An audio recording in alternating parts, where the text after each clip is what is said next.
ये वीडियो उत्तर कोरिया से निकलकर सामने आई है और यकीन मानिए पूरी दुनिया में वायरल हो चुकी है और पूरी दुनिया सहम भी चुकी है इन वीडियोस को देखकर, क्योंकि इन वीडियोस में आप देख सकते हैं कि कैसे उत्तर कोरिया की सेना ने दक्षिण कोरिया से जोड़ने वाली जो सड़क है बॉर्डर पर उसे उड़ा दिया है एक जबरदस्त धमाके से। इतना ही नहीं, ये दूसरी वीडियो आप देखिए, इसमें सड़क नहीं उड़ाई उत्तर कोरिया ने, बल्कि जो रेल ट्रैक था जो कि उत्तर कोरिया और दक्षिण कोरिया को जोड़ता था उसे बॉर्डर के पास जाकर उत्तर कोरिया की सेना ने जबरदस्त धमाके से उड़ा दिया है। और ये आज तक का सबसे बड़ा कदम है उत्तर कोरिया का दक्षिण कोरिया के खिलाफ, क्योंकि ऐसा कभी भी किम जोंग ने नहीं किया था अपने पूरे शासनकाल में जो उन्होंने आज कर दिखाया है। और बताया जा रहा है कि उत्तर कोरिया ने पूरी तरीके से कहा है अपने सैनिकों को कि तैयार रहो, तुम्हें प्योंगयांग जो उत्तर कोरिया की राजधानी है वहां से ऑर्डर आएगा और उसके बाद चढ़ाई शुरू कर देना दक्षिण कोरिया की। वहीं एक्सपर्ट्स कह रहे हैं कि जो ये अटैक किए गए हैं सड़क और रेल नेटवर्क्स पर, ये किसी भी युद्ध की शुरुआत होती है कि जब आप ऐसा करते हैं तो आप इंश्योर कर देते हैं कि जो दुश्मन देश है वो आपके देश में आसानी से नहीं घुस पाएगा, उसके टैंक, आर्म्ड व्हीकल और सैनिकों से लदे हुए ट्रक आपके देश में नहीं आ पाएंगे, क्योंकि आपने जो ट्रांसपोर्ट नेटवर्क है उसे पहले ही ध्वस्त कर दिया है। इसीलिए ये उत्तर कोरिया की एक शातिर चाल है और बताया जा रहा है इस समय उत्तर कोरिया एक स्मॉल स्केल वॉर शुरू कर सकता है दक्षिण कोरिया के खिलाफ, और ऐसा बिल्कुल हो सकता है। इसका कारण मैं आपको बाद में बताऊंगा, लेकिन पहले यह जान लीजिए कि उत्तर कोरिया ने अचानक से ऐसा किया क्यों है। दरअसल इसकी शुरुआत 1.5 हफ्ता पहले हुई थी, करीबन 10 दिन पहले, जब उत्तर कोरिया ने आरोप लगाया दक्षिण कोरिया पर कि वो अमेरिका के साथ मिलकर उसके खिलाफ ड्रोन कार्रवाई कर रहा है। वो उसके देश में लगातार ड्रोन भेज रहा है, उसकी जासूसी कर रहा है,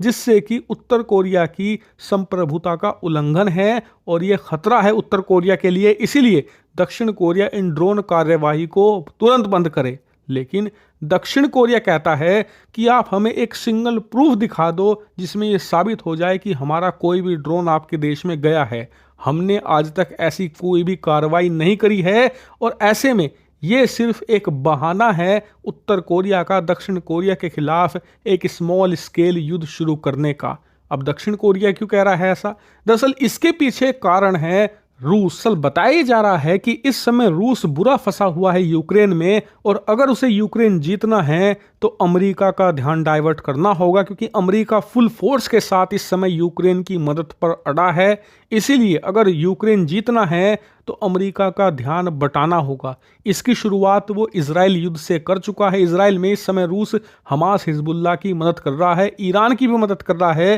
ताकि अमेरिका का जो ध्यान पूरी तरीके से फोकस है यूक्रेन पर वो शिफ्ट हो जाए और अमेरिका के जो फंड्स हैं वो भी शिफ्ट हों, क्योंकि इस समय अमेरिका का पैसा पूरे जोर शोर से यूक्रेन की मदद करने में लगा है। लेकिन जब से यूक्रेन के साथ साथ इजराइल का युद्ध शुरू हुआ है, अमेरिका का पैसा इजराइल की तरफ भी डाइवर्ट हुआ है, यानी कि फंडिंग स्प्लिट हो गई है यूक्रेन और इजराइल के बीच में। लेकिन अब रूस एक तीसरा फ्रंट खोलना चाहता है कोरियन पेनिनसुला पर, ताकि जो अमेरिकन फंड्स हैं वो दक्षिण कोरिया में भी जाएं दक्षिण कोरिया की मदद करने के लिए, और यूक्रेन पर जो सिंगल फोकस है वो भी खत्म हो, साथ ही जो अमेरिका का पैसा है वो भी 3 भागों में बढ़ जाए, ताकि पूरी तरीके से जो मदद मिल रही है यूक्रेन को वो ना मिल पाए। इसीलिए कहा जा रहा है कि रूस के कहने पर उत्तर कोरिया ये अग्रेशन कर रहा है, और जरूरत पड़ी तो पुतिन के आदेश पर किम जोंग उन एक छोटा और स्मॉल स्केल का युद्ध भी शुरू कर सकते हैं डीमिलिटराइज जोन पर, जो कि उत्तर और दक्षिण कोरिया का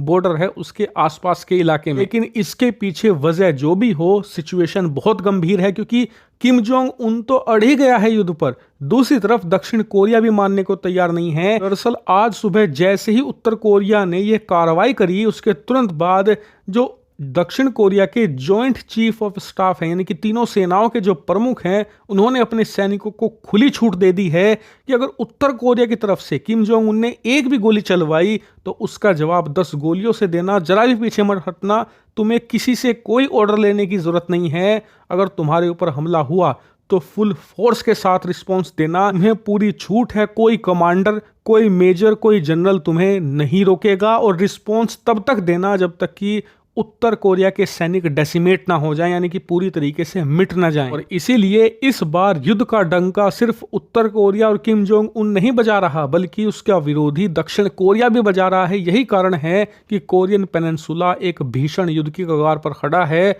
और दुनिया तीसरे विश्व युद्ध की, क्योंकि दुनिया के हर एक कोने में एक न्यूक्लियर पावर कंट्री है जो युद्ध करने पर उतारू है, और दूसरी तरफ ऐसे देश हैं जो पीछे हटने को तैयार नहीं है। इसीलिए दुनिया एक जबरदस्त कियोस में जा चुकी है। देखने वाली बात यह होगी कि कोरियन पेनिनसुला पर आने वाले कुछ घंटों में क्या होता है।